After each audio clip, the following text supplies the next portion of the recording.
Pulwama attack में 41 शहीदों को क्यों नहीं मिला इंसाफ। 41 शहीदों के घर में है आज भी अंधेरा। तक रही है आंखें और मांग रही है इंसाफ। हिंदुस्तान जिंदाबाद, हिंदुस्तान जिंदाबाद, हिंदुस्तान जिंदाबाद।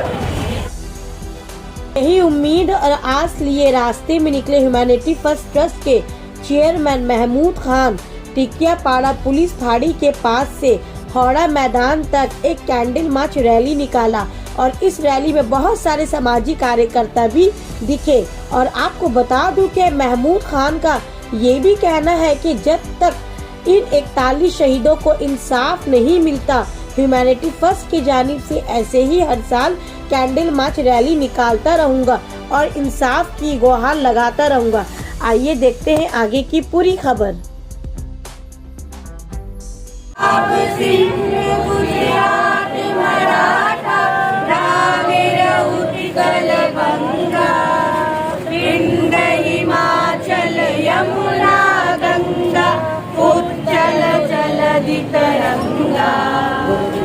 ये रैली हम लोग इससे पहले भी निकाले हैं और जब तक पुलवामा के 40 शहीदों को इंसाफ नहीं मिलता, हम इस रैली को इतने बार निकालेंगे कि हिंदुस्तान के इतिहास में 14 फरवरी को ब्लैक डे के नाम पे याद करना लोग करने लगे। और इस रैली का निकालने का खास मकसद जो है वो ये है कि जो सेंट्रल में बैठी निकम्मी सरकार है, जो अभी तक 40 विधवा बहन जिस 40 जवानों के बच्चों को यतीम किया है, वो सरकार अभी तक उन लोगों को कोई सज़ा नहीं दिला पाई। देखिए, निकाब हमारा जन्म से ही अधिकार है, हम मुसलमान हैं। हमारी बच्चियां जब घर में जन्म होती है, आप ये समझ लें कि उन पे निकाब हम लोगों के तरफ से, और वो अपनी मर्जी से निकाब इतनी अच्छी तरीके से पहनना सीखती है। बच्चियां देखिए, आपके सामने ये एक बच्ची है, इसका उम्र 6 साल का है और देखिए इसको अभी से ये ट्रेन हो रही है कि निकाब किस तरीका से पहना जाए। मेरा एक सवाल है, शायद उन्हें संविधान नहीं पता है कि बहुत सारे स्कूल में जहां मस्जिद भी है और मंदिर भी है, नमाजें भी होती है और पूजा भी होती है, जहां जिस तरह से स्कूल की कानून है, हम कानून को फॉलो करने बहुत अच्छा तरीका से जानते हैं और हमारे खून में इस संविधान का एक एक पन्ना, एक एक वर्ड शामिल है।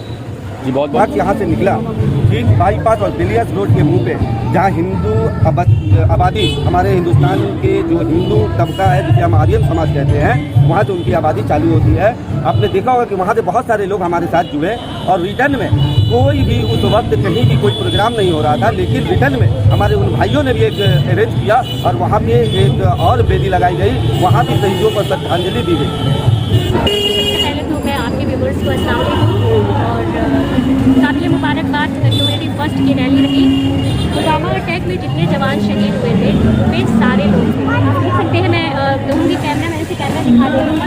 यहाँ पर हमारे सिख भाई भी हैं, हमारे हिंदू भाई भी हैं, हमारे मुसलमान भाई हैं।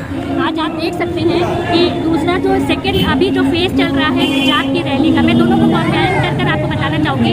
हिजाब का जो एक ये फेज चल रहा है कि जो हिजाब को बैन किया जा रहा है, आज इन्हीं शहीदों को श्रद्धांजलि देने के लिए हमारी हिजाब में बहनें आई हैं। ये बहनें हमारे दिलों में, ये जो 41 जवान शहीद हुए हैं, ये तब तक जिंदा रहेंगे जब तक इनको इंसाफ नहीं मिलता। ये सेंट्रल में बैठी बीजेपी गवर्नमेंट आज 3 साल हो गए, 2019 में पुलवामा अटैक होता है और आज 3 साल के बाद भी इंसाफ नहीं मिल रहा है। अच्छा, निकट खान जी, इतना RDX किस जगह से कितने मात्रा में, यहाँ अगर 100 ग्राम कोई चीज़ लेकर चला जाए तब भी पता चल जाता है। और 3 kg RDX कहाँ से आया, ये सेंट्रल। बिल्कुल भाई, एक जवान मेरे जस्ट बगल का मेरा पड़ोसी है जो शहीद हुआ था, उसकी 2 साल की बच्ची है और वो साल भर हुई थी उसकी शादी को। वो जवान भी इस पुलवामा अटैक में शहीद हुआ था, जिसकी मृत्यु हम लोगों ने अपनी आंखों से देखी है। उसके रोते तड़पते परिवार को अभी तक इंसाफ नहीं मिला। इंसाफ तो तब मिलेगा जब इनके जो आतंकवादी हैं वो पकड़े जाएंगे, तब इनको इंसाफ मिलेगा। और जिस दिन आतंकवादी पकड़े जाएंगे और इनको इंसाफ मिलेगा, उस दिन हम इस रैली को अपने रोक देंगे। जी बहुत बहुत। जो भी हंगामी तौर पे या बम ब्लास्ट वगैरह होता है तो सबसे पहले मुसलमानों का ही नाम आता है इसमें, लेकिन अल्लाह पाक का ये करम है कि इसमें किसी मुसलमानों को नहीं जोड़ा गया साथ में।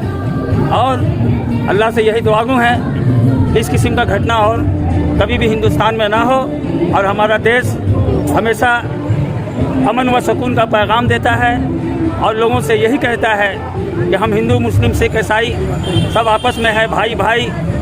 लेकिन बड़े अफसोस के साथ कहना पड़ता है कि बीजेपी जालिम सरकार ने आज तक इन 40-42 हमारे नौजवानों के लिए, उनके परिवारों के लिए कोई काम नहीं किया, ना उनका हक अदा किया। हमारे अल्लामा इकबाल ने बोल के गए थे कि यूनान मिस्र रूमा सब मिट गए जहाँ से अब तक मगर है बाकी नामो निशा हमारा। उसी हिंदुस्तान के गुलिस्तान में हम तमाम हिंदू मुस्लिम सिख ईसाई सभी कोई रहते हैं और हम लोग यही चाहते हैं कि हमारे देश में सब कोई अमन व सुकून से अपनी ज़िंदगी को गुजारे। देखिए, असल मैसेज क्या है कि लोगों को उजागर करना है कि हमारे देश में इतना बड़ा घटना हुआ। आज तमाम पॉलिटिकल लोग जो हैं अपने अपने पॉलिटिकल हिसाब से रोटियां सेकने के लिए अपने अपने प्रोग्राम में लगे हुए हैं, लेकिन उनको इतना इल्म भी नहीं है कि आज 14 फरवरी हिंदुस्तान के लिए मनहूस दिन है और हम अपने नौजवानों को याद करें। उनके पास वक्त नहीं है, सिर्फ वो ईंट पर खड़ा होकर अपने आप को बड़ा बनने मांग रहे हैं। लिहाजा हम दुलारा भाई और उनके तमाम अरकान को शुक्रिया अदा करते हुए ये कहना चाहते हैं कि इस साल की तरह हर साल ये प्रोग्राम किया जाए, ये मार्च किया जाए ताकि लोगों तक के इसका खबर पहुँचे।